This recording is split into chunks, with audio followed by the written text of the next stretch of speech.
So guys, आज हम English की दूसरी क्लास के साथ हाजिर हैं। पिछली क्लास के अंदर हमने कुछ अल्फाज पढ़े थे। आज हम उन अल्फाज को जुमलों की सूरत में इस्तेमाल करना सीखेंगे।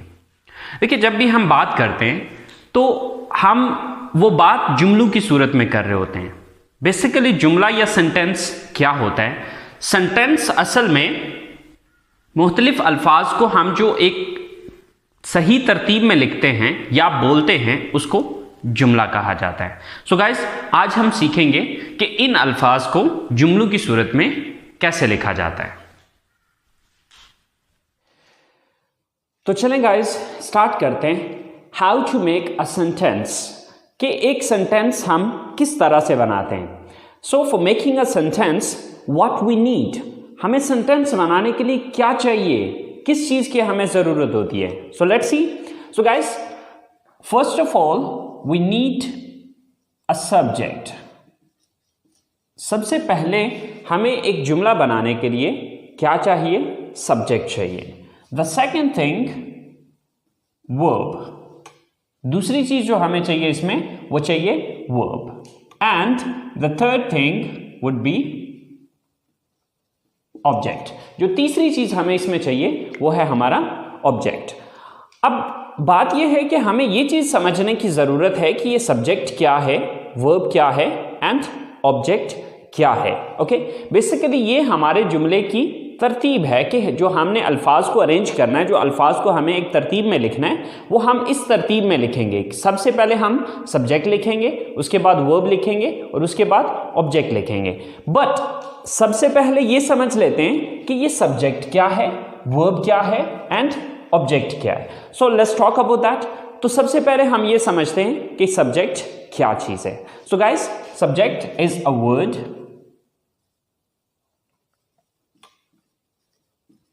or a phrase which shows who or what does the action in a sentence.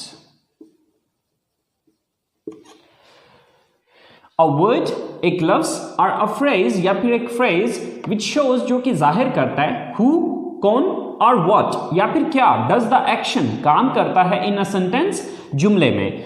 यानी कि एक ऐसा लफ्ज या फिर एक ऐसा फ्रेज जो कि ये जाहिर करता है कि जुमले में काम कौन कर रहा है या क्या चीज है जो जुमले में काम कर रही है। तो शॉर्टकट में अगर अपने अल्फाज में कहना चाहूं तो मैं ये चीज कहूंगा कि जुमले में सब्जेक्ट कहा जाता है उसको जो काम करने वाला होता है। तो शॉर्टकट ये कि काम करने वाले को सब्जेक्ट कहा जाता है। फॉर एग्जाम्पल, मैं कॉलेज जाता हूं। अब ये एक सेंटेंस है या ये एक जुमला है। अब इस जुमले में मुझे ये देखना है कि ये काम कौन करता है। मैं कॉलेज जाता हूं, तो ये काम कौन करता है? कॉलेज कौन जाता है? मैं जाता हूं। तो मैं यहां पर क्या है? सब्जेक्ट है। सेम लाइक दैट,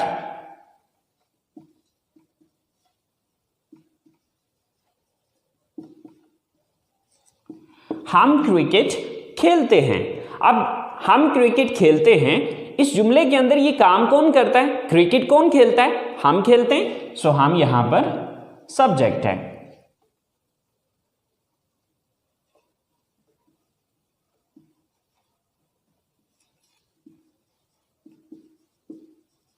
गाय घास खाती है।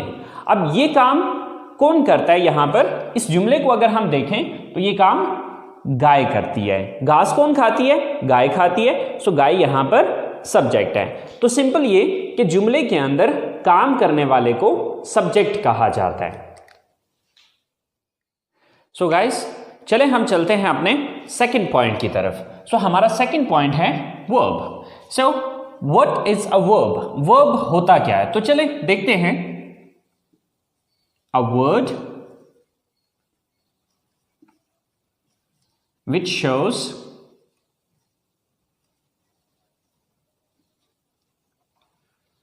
the action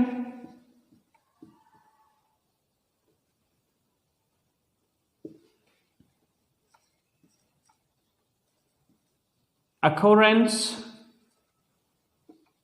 or a state. A word, एक लफ्ज which shows, जो कि जाहिर करता है the action, किसी एक्शन को, occurrence, किसी वाक्य को, और a state, या फिर किसी हालत को. Okay, so for example,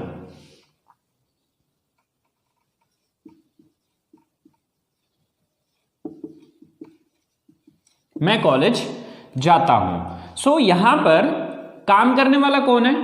मैं हूं. तो मैं हो गया सब्जेक्ट. लेकिन अब देखना यह है कि मैं करता क्या हूं. सो जाता हूं, ये यहां पर हमारा वर्ब है. सेम लाइक दैट,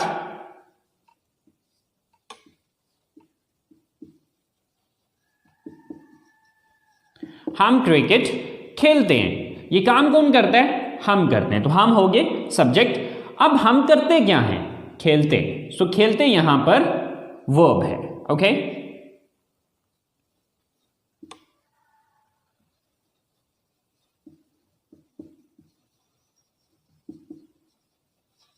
आप इंग्लिश सीखते हैं. ये काम कौन करता है? आप करते हैं. तो आप हो गए सब्जेक्ट. लेकिन आप करते क्या हैं? सीखते हैं. तो सीखना वर्ब है. ओके, अगर मैं शॉर्टकट अपने अल्फाज में इस चीज को बयान करूं तो वर्ब कहा जाता है जुमले के अंदर जो भी काम हो रहा होता है. यानी कि सिंपली पहले नंबर पे आपने ये देखना है कि काम करने वाला कौन है. कौन है जो एक्शन को सर अंजाम दे रहा है या काम को सर अंजाम दे रहा है. फिर दूसरे नंबर पे काम कर क्या रहा है. ठीक है, तो वर्ब हो गया कोई भी काम. तो सेकंड नंबर पे जो आपने चीज लिखनी होती है वो है वर्ब. सो हमारी तीसरी चीज है ऑब्जेक्ट. सो ऑब्जेक्ट क्या है? A word or a phrase which is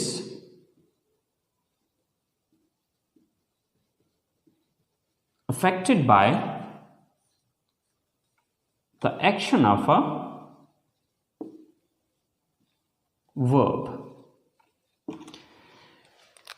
A word, एक लफ्ज, और अ फ्रेज, या फिर एक phrase which is affected by the action of a verb, जिस पर किसी वर्ब का या किसी काम का असर हुआ होता है. तो यानी कि शॉर्टकट अगर मैं अपने अल्फाज में समझाऊं तो जिस चीज पर काम वाकया हो रहा होता है उस चीज को ऑब्जेक्ट कहा जाता है. मिसाल के तौर पे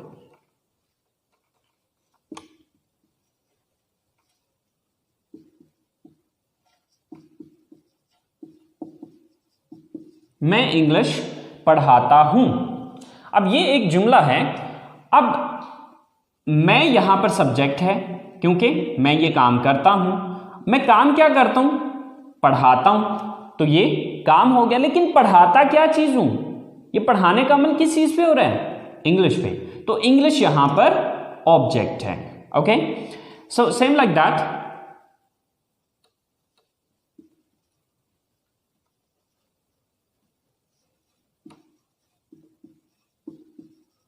गाय घास खाती है. सो ये काम कौन करता है? गाय करती है. सो गाय सब्जेक्ट है. काम क्या करती है? खाती है. सो ये वर्ब है. लेकिन खाती क्या चीज है? ये खाने का अमल किस चीज पे हो रहा है? घास पे हो रहा है. तो घास जो है ये ऑब्जेक्ट है. ओके, सो आपने ये चीज याद रखनी है कि हमारा जो ऑब्जेक्ट है वो क्या चीज है? जिस चीज पर काम वाक़या हो रहा है. ओके, अगर मैं सादा अल्फाज में इस स्ट्रक्चर को समझाना चाहूं तो सिंपल मैं ये कहूंगा कि सब्जेक्ट काम करने वाला, वर्ब काम, एन ऑब्जेक्ट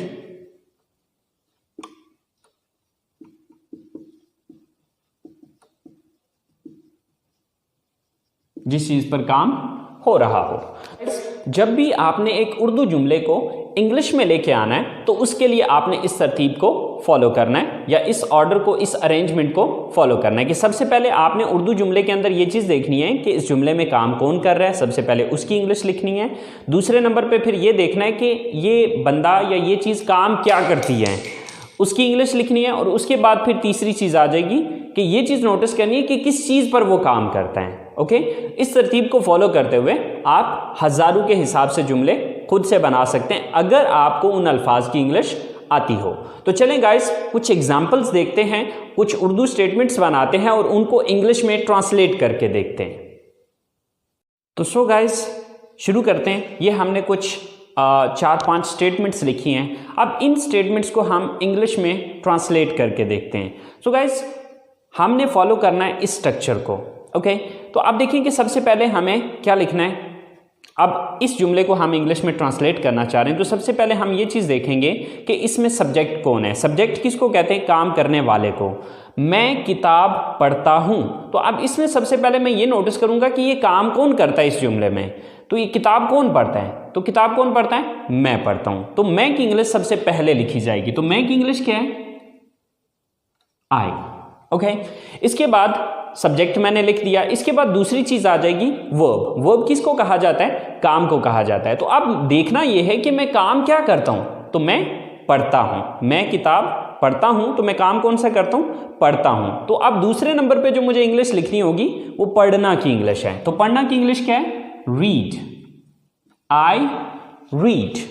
दो चीजें होगी। अब तीसरी चीज के पढ़ता क्या हूं, ये पढ़ने का अमल किस चीज पे हो रहा है। अब देखिए इसकी इंग्लिश में लिख चुका हूं, इसकी इंग्लिश भी हो चुकी है। तो ये पढ़ने का अमल किस चीज को पढ़ा जा रहा है? किताब को पढ़ा जा रहा है। तो किताब की इंग्लिश तीसरे नंबर पे आ जाएगी। तो किताब की इंग्लिश होती है बुक। तो आपकी यही स्टेटमेंट जो आप उर्दू में ये कह रहे हैं कि मैं किताब पढ़ता हूं, इंग्लिश में ये होगा I read book. Okay, same like that the next statement is हम खाना पकाते हैं। तो अब सबसे पहले हम इसमें ये देखेंगे कि काम करने वाला कौन है, ये काम कौन करता है। तो ये काम करता है हम की इंग्लिश क्या होती है? वी। ओके, सेकंड नंबर पे आ गया काम। कि अब हमें ये देखना है कि ये काम हम करते क्या हैं, क्या काम करते हैं। इस जुमले के अंदर हम काम क्या करते हैं? पकाते हैं। तो पकाना की इंग्लिश क्या होती है? कुक। We cook. ओके, पकाते क्या चीज है? ये काम किस चीज पे हो रहा है? तीसरी चीज है ऑब्जेक्ट। ठीक है, तो पकाते किस चीज को है? खाने को। We cook the food. Okay, so your statement is complete. हम खाना पकाते हैं। In English we cook the food. हम खाना पकाते हैं। Same like that we move to third statement. और थर्ड स्टेटमेंट इज आप इंग्लिश बोलते हैं। सो सबसे पहले ये देखना है कि ये काम कौन करता है। सबसे पहले सब्जेक्ट देखना है, काम करने वाला कौन है? आप है। आपकी इंग्लिश क्या है? You.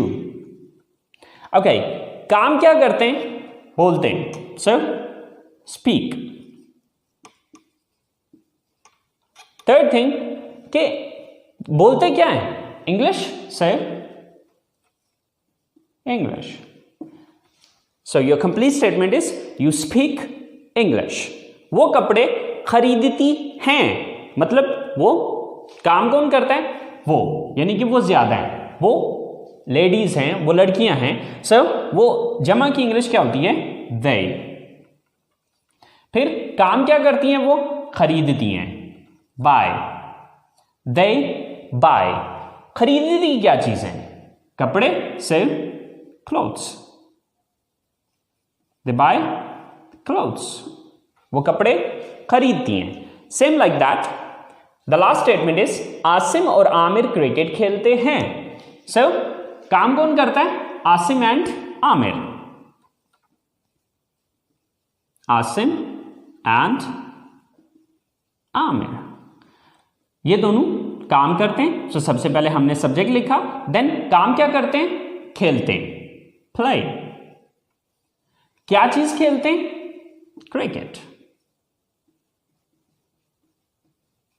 So, Asim and Aamir play cricket. Asim और आमिर क्रिकेट खेलते हैं। सो गाइस, आपने मेन आपकी ये स्ट्रक्चर है। If you understand this thing, this is really really important. ये बहुत इंपॉर्टेंट चीज है। अगर आप इस चीज को अंडरस्टैंड कर लेते हैं तो हजारों के हिसाब से जुमले आप खुद से बना सकते हैं। It's not difficult, it's very simple, very easy. Okay, if you understand this thing, this is the main point. ये हमारा मेन पॉइंट है। और अगर आप इस चीज को समझ जाते हैं तो आप आसानी से हजारों के हिसाब से जुमले बना सकते हैं, अगर इन अल्फाज की आपको इंग्लिश आती हो। ओके, सो गाइस, आज हमने सीखा कि एक सिंपल सेंटेंस बनाने के लिए हमें किन चीज़ों की ज़रूरत होती है? तो हमने समझा कि हमें 3 चीज़ों की ज़रूरत होती है। Number 1 subject, number 2 verb and number 3 object. Subject मैंने बताया कि काम करने वाले को सब्जेक्ट कहा जाता है। ये आपकी सबसे पहली चीज़ है जो आपने उर्दू से इंग्लिश में ट्रांसलेट करते हुए सबसे पहले नंबर पे रखनी है। दूसरे नंबर पे आ जाएगा वर्ब। वर्ब कहा जाता है किसी भी एक्शन या किसी भी स्टेट को, मतलब किसी भी काम को आप सिंपल अपने अल्फाज में काम कह सकते हैं। कि देखना ये है कि जो काम करने वाला है वो काम क्या कर रहा है, और फिर तीसरे नंबर पे ऑब्जेक्ट, यानी कि ये काम किस चीज़ पर हो रहा है। बस ये तरतीब आप अपने जहन में रखें और इस तरतीब को मद्देनज़र रखते हुए आप हज़ारों स्टेटमेंट्स आसानी से खुद से बना सकते हैं। सो गाइस, ये आप लोगों का होमवर्क है। 10 स्टेटमेंट्स हैं जो कि एज अ होमवर्क मैं आप लोगों को दे रहा हूँ। ओके, सबसे पहली स्टेटमेंट है हम किताबें खरीदते हैं। नंबर 2 वो म्यूज़िक सुनते हैं। नंबर 3 आप फिल्में देखते हैं। नंबर 4 मैं बर्गर पसंद करता हूँ। नंबर 5 हम चाय पीते हैं। नंबर 6 आप कंप्यूटर इस्तेमाल करते हैं। नंबर 7 मैं फुटबॉल खेलता हूँ। नंबर 8 आप उर्दू बोलते हैं। नंबर 9 अली और साकिब कॉलेज जाते हैं। और नंबर 10 हम जूस पीते हैं। सो गाइस, ये 10 स्टेटमेंट्स आपने अपने तौर पे कोशिश करनी है, खुद से आपने इन स्टेटमेंट्स को बनाना है और बना के इनको बोलने की कोशिश करनी है। बिकॉज स्टेटमेंट्स लिखना अलग चीज़ होती है, इनको बोलना एक अलग चीज़ है। सो हम बात कर रहे हैं स्पीकिंग की। ओके, सो आप जितना ज़्यादा आप इन अल्फाज को, इन जुमलों को अपनी ज़बान से अदा करेंगे, उतना ज़्यादा आपकी रवानी बनती चली जाएगी। सो गाइस, कल ये स्टेटमेंट्स मैं खुद भी बना के आपको बताऊंगा, तो आप देख लीजिएगा कि आपने उन स्टेटमेंट्स को कैसे बनाया था और मैंने इन स्टेटमेंट्स को कैसे बनाया है। अगर कोई थोड़ी बहुत मिस्टेक हो गई है, डजंट मैटर, स्टार्ट है, स्टार्ट में डेफिनेटली थोड़ी बहुत मिस्टेक्स होंगी, बट कोई मसला नहीं है। आपने कोशिश करनी है अपनी तरफ से इस काम को करने की, and with the passage of time इंशाल्लाह आप अपने अंदर चेंजेस देखेंगे कि आप इस चीज़ को इम्प्रूव कर रहे हैं। सो गाइस, उम्मीद करता हूँ आपके आज के लेसन को आप लोगों ने एंजॉय किया होगा, एंड इंशाल्लाह ज़िंदगी रही तो मुलाकात होगी आपसे अगले लेसन के साथ। Wish you all the best. So अल्लाह हाफिज़।